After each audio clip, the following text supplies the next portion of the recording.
Assalamualaikum warahmatullahi wabarakatuh. Saya Fitriani Salama, kelas 10 IPS 2, akan menjelaskan tentang ancaman terhadap negara dalam Bingkai Bhinneka Tunggal Ika.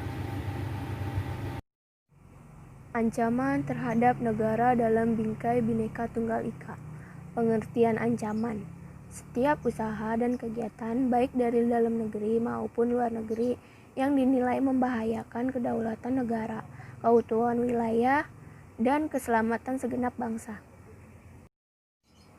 Ancaman dalam membangun integrasi nasional dibagi menjadi dua, yaitu ancaman militer dan ancaman non-militer. Ancaman militer, ancaman ini mempunyai kemampuan membahayakan kedaulatan negara, keutuhan wilayah, dan keselamatan segenap bangsa yang menggunakan kekuatan bersenjata yang terorganisir.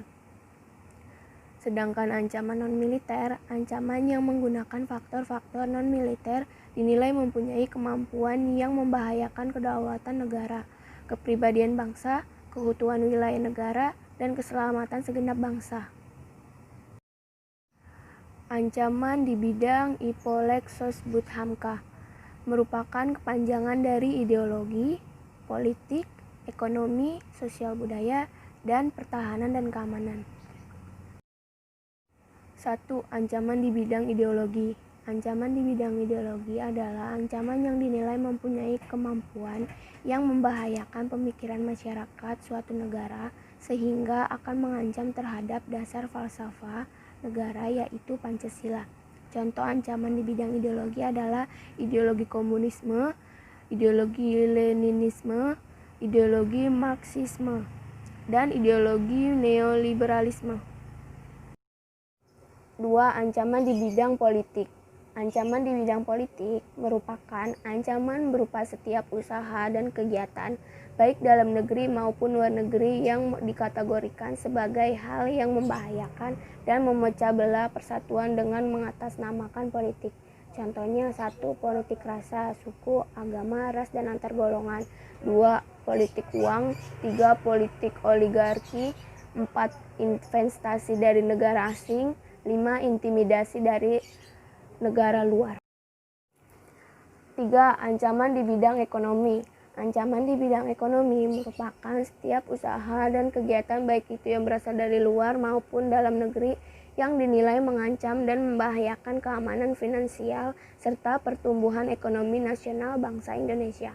Contohnya inflasi, pengangguran, sistem ekonomi yang tidak jelas, daya saing rendah, ketidaksiapan menghadapi globalisasi, ketergantungan dalam pihak asing. 4. Ancaman di bidang sosial budaya. Ancaman sosial budaya merupakan salah satu ancaman dalam bidang non-militer.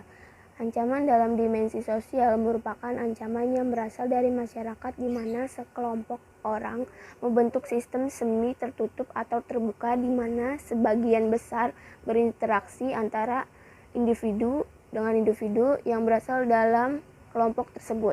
Contohnya: sifat komunitif. 2. Kemiskinan.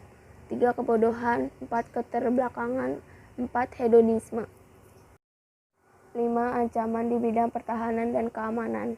Ancaman dalam bidang pertahanan dan keamanan merupakan segala bentuk usaha dan upaya guna mengancam, menghambat, serta mengganggu kedaulatan segenap bangsa dan negara.